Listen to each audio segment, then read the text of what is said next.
when we talk about how far Nigeria has progressed, I think it would also be fair to talk about how far we could not progress because of the manner in which we came together.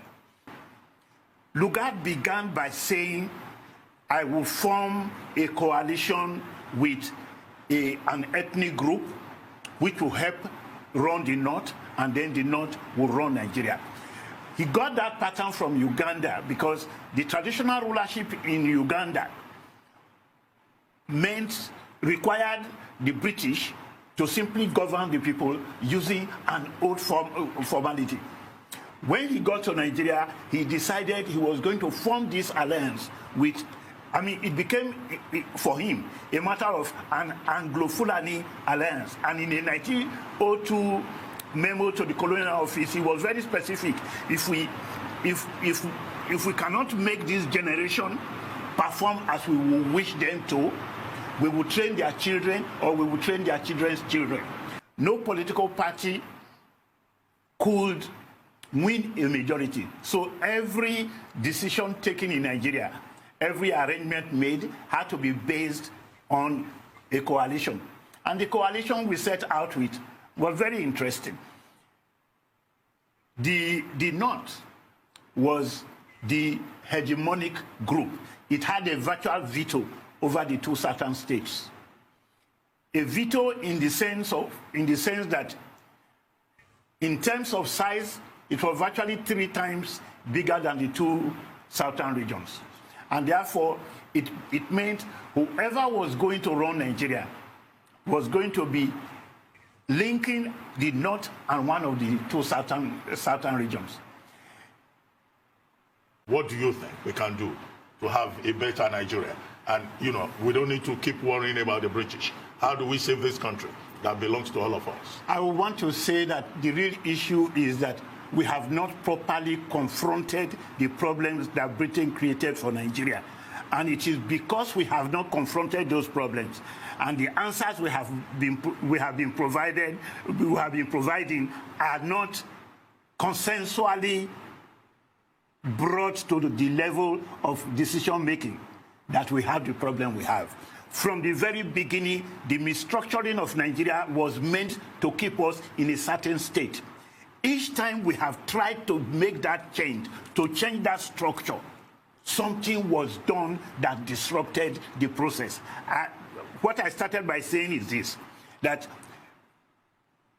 whenever we try to change things, if Britain did not intervene, the military intervened. And the kind of interventions they have made ensure that the power structure that was put in place is never changed.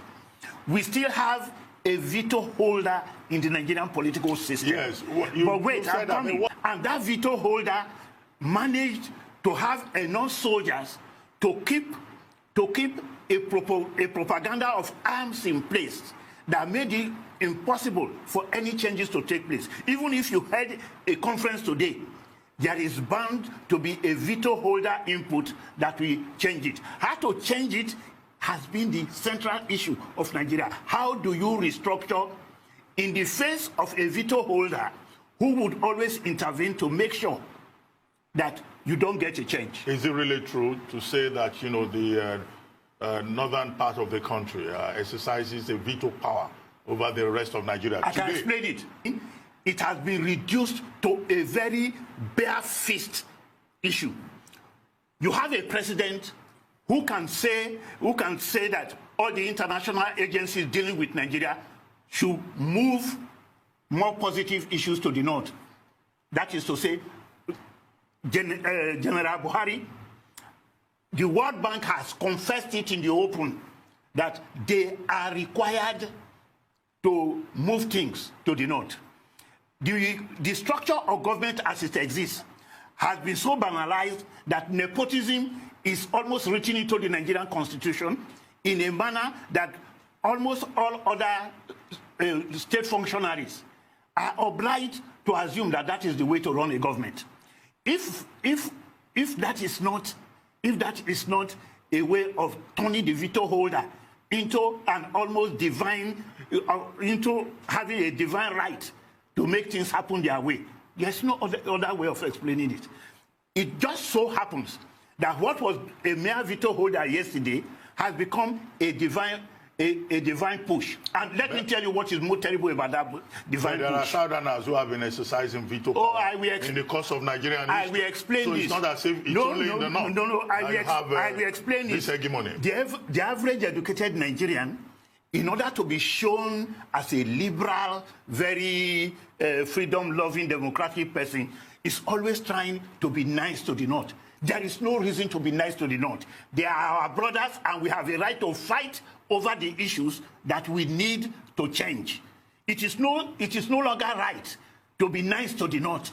Because in this particular case, I give you a very good example now.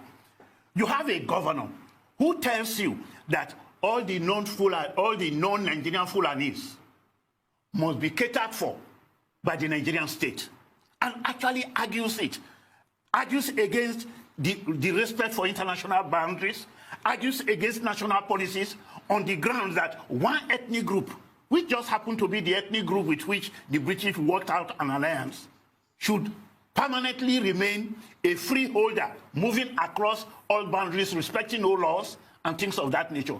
If you are talking about all Nigerians having a right, that is a claim to a divine right that you are not allowed to touch unless you belong to that ethnic fraction in Nigeria. If that ethnic fraction had the means to create a nation, they would have created one by now. The truth is that between the Fulani and the Hausa, there is a very badly structured sense of nationality. The way people talk about it, those who know, they will say a pulo is a pulo and a kado is a kado.